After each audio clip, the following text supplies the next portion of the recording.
Hello everybody and welcome. We're entering this next game. Actually, I think we're going to need to swap the players. Do I call the correct... Yes! I called it.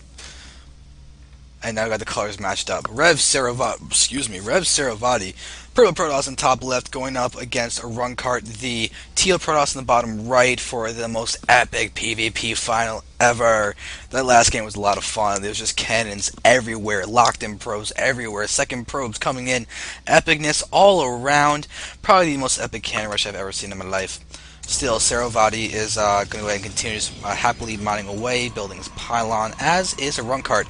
We are playing on Shakur's Plateau, MLG Shakur's Plateau, so we do have the supply depots, which are actually relevant in the talking of cannon rushing if you can't wall yourself in like the Antigua shenanigans that just happened. Granted, it's not very likely when you have that huge distance between this little part and the middle line, so it's not actually relevant, but it still makes me feel useful to note that. Saravati over here is going to be throwing down the gateway at 12, so he's actually played pretty standard in that respect. Could be a sign of a 4 gate. A lot of people like to do a 12 gate for that, but a Runkart's also going to go for the 12 gate. Both players going for the 12 gate, but Saravati's 12 gate is a faster 12 gate, making him a better 12 gate, where I wonder how many times I'm going to say 12 gate in the same sentence, because 12 gating is very important to have an effective 12 gate. I can't believe I'm still casting right now. It's now so late. Saravati is over here in top left, just continuing to happily mine away. He doesn't have... he's probably stopped spending out his Chrono Boost. Same thing for a Runkart. He's at 35 energy right now. Ceramics cores will be throwing down for both players fairly soon. So now this gateway is going to continuing to progress. We do have another pylon being thrown down. These guys are basically doing the same exact build that every Protoss does in the early game. A Runkart built his pylon down here. That's the main difference, to note that it's not in the same vicinity as the other production facilities. We can see that Saravati continuing to push forward. He can do some harassment. He's doing a little bit of damage to that one probe. Nothing crazy. He'll actually not do any hull damage to it whatsoever, though. So your Runkart going to go ahead and grab his gas at a good time, and also just prevents that probe from the gas steal, which is something that our Runkart's probe actually do, but he is queued up everywhere, and then he'll be returning all the way home like the wee piggy he is. Oh, looking around over here, gateways are continuing being thrown down. We have Saravati continuing to get more things going. The Nexus is being thrown down. Saravati is getting his own gas. It is not a gas steal, but still the 3 gates have been revealed to a Runkart's probe. Just 3 gates, nothing else. He sees that simulator, and it's probably not going to be a 4 gate. The probe is going to happily mine away. The mineral line is actually not optimal at all. These really 2 close patches are not being mined doubly, except this one just now starting. This guy is not. And this probe just got taken off from double mining that one. Second gate is being thrown down. So your Runkart getting his 3rd one in second, but he's really delayed his gateway tech. Saravati, on the other hand, is getting out his Robo for 3 gate Robo, looking pretty solid in that respect. But 3 gates are out for a Runkart, which is definitely, I mean, powerful, but he's just so much later than Saravati, who's now going for a Twilight Council, so he's going for Blink. He's going to go for Blink with OBS, the safest PvP opener there possibly could ever be. I mean, actually, I don't agree with that. I think just normal 3-gate Robo is the safest you can possibly be. But a lot of other pros are under a differing opinion, but still, this zealot almost takes more shots, but just 4 shots from those snipers, not enough to actually damage the hull of those zealots. Robo going down now for a Runkart. I don't know if I mentioned that already, but that is what's taking place. We'll be able to have Blink being researched for Saravati there. There's the Blink chronoing out. Observer in play as well. We're going to have a nice bit of income from the gas to actually be able to spend those resources with the pylon. Oh, actually, there's a unit getting picked off. Units being I think a Stalker and a Probe were actually picked off there. That does get canceled. We see retreating of those Stalkers, but once again, that's not a commitment to a 4-gate at all. Just trying to fake out a run card, make a run card scared, maybe get another sentry or two. But we see run card going to be able to get out his observers and push down the field. Saravati does have enough gateways and everything to continue pressing forward. He did get a proxy pylon somewhere, maybe? Yes, down here, proxy pylon.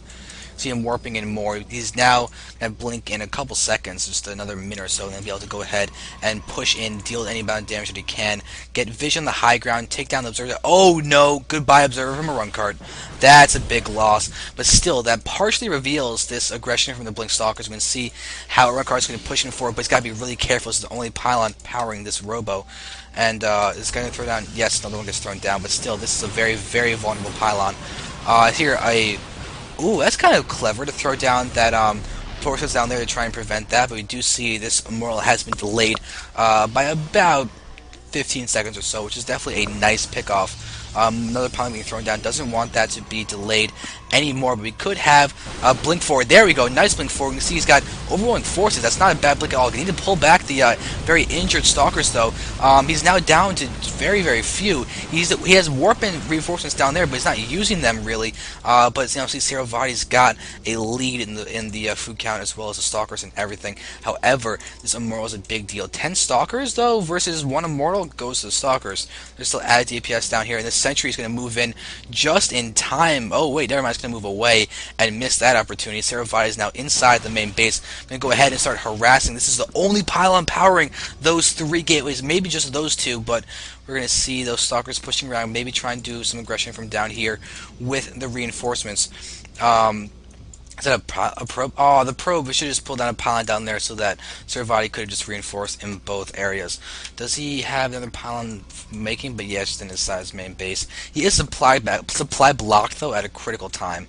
Observer is going to be coming out. 2 Immortals are out. That's going to effectively shut down most of the effective harassment that Saravati can do. But he has a lot of Stalkers. It might be enough to break this if he controls this well. We can see him blinking back nicely, not losing any Stalkers quite yet. There we go. Continue to finish off. And look at that. That Stalker's almost to die. A couple probes could take that out.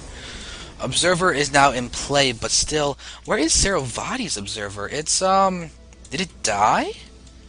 No, it's still alive, but where is it? It doesn't seem to be with this army. Oh, there it is. It's about to die. That's unfortunate for that Observer. There we go. It falls. We've now answered the question of where Saravati's Observer is. It's in the grave. Saravati is getting out his expansion, though. It's definitely gonna really help him out with this play if he doesn't lose to a push. But it seems that a run card's gonna get up his own expansion. Saravati exploiting the fact that a run card seems to have inferior macro to him and gets out the faster expansion. We see that Stalker is so close to dying, taking 2 shots from those Immortals plus those Stalkers. That really, really hurts. And wow, he really wants to emphasize the gas. He's probably going to get Twilight Council or Temple Archives, I mean, to get the Archons, because that's what I can really imagine that he'd actually be able to use those the gas for. Sentries are coming out, looking solid in that respect, but this Observer is now moving along the field, looking for that Expo.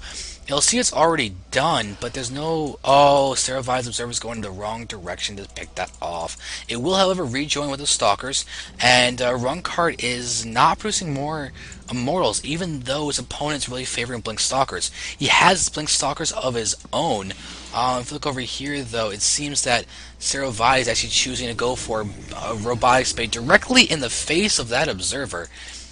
So that's unfortunate. Still, we have all these Stalkers here with the Observer support. This army is pushing out, and Saravati, well, you see that he sees this army now. He will just retreat in that direction, not going to worry about dealing damage. But blinking forward from a run card, Saravati is now going to blink back. A run card could blink forward again.